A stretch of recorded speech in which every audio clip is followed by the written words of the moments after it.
De openingshandeling die gaat plaatsvinden. U ziet de emmertjes al staan. Zijn gevuld met oud zwembadwater uit het oude zwembad. Speciaal bewaard en bewaard door Maarten Been. Hoe blij ben je met het nieuwe zwembad? Nou ja, ik kan vandaag niks anders dan alleen maar de hele dag helemaal glimlachen. Omdat ja, dit is een geweldig zwembad en wij zijn hartstikke trots dat we hier iedere dag mogen werken. En dat we zoveel spelende kinderen zoals nu hier zo mogen ontvangen. Ik zou heel graag hier naar voren willen hebben. Wethouders hier tegen lopen. Joet wordt het diepenen, echt het voorterrein. Daar is echt heel wat gebeurd. Ja, er is zeker heel wat gebeurd. En om je schouder meisje, het is een prachtig resultaat wat we hier met z'n allen bereikt hebben. Dus daar ben we als gemeente Kasmel heel wiers mee. Meestal met Jerk van het parkeerterrein met z'n hier.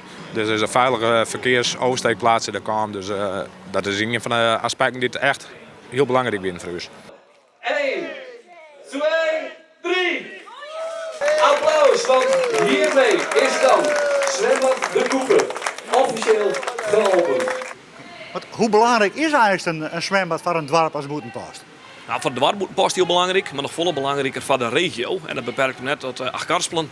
En dat jouwt een grote impuls op sportgebied, bijvoorbeeld waterpolo. Het is heel belangrijk voor het leszwemmen, bij die betiert een zwemdiploma halen. En een jongen ik voor doelgroepen zwemmen, meesten met reuma, meesten die zwanger zijn. Prachtig mooi dat we dat hier onbeheerden kennen. Het is haast helemaal energie-neutraal. Dankzij Enitor, een bedrijf in Jongen. Die levert u de restwarmte van hun productie en fabrieken. En daardoor hoef je net een hele product gas te broeken.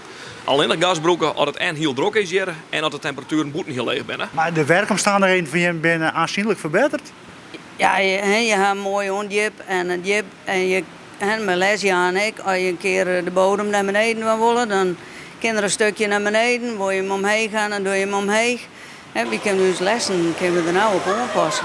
Het is een prachtig zwembad worden. Het is een van de mooiste zwembaden van Friesland. Ik denk misschien wel van Nederland.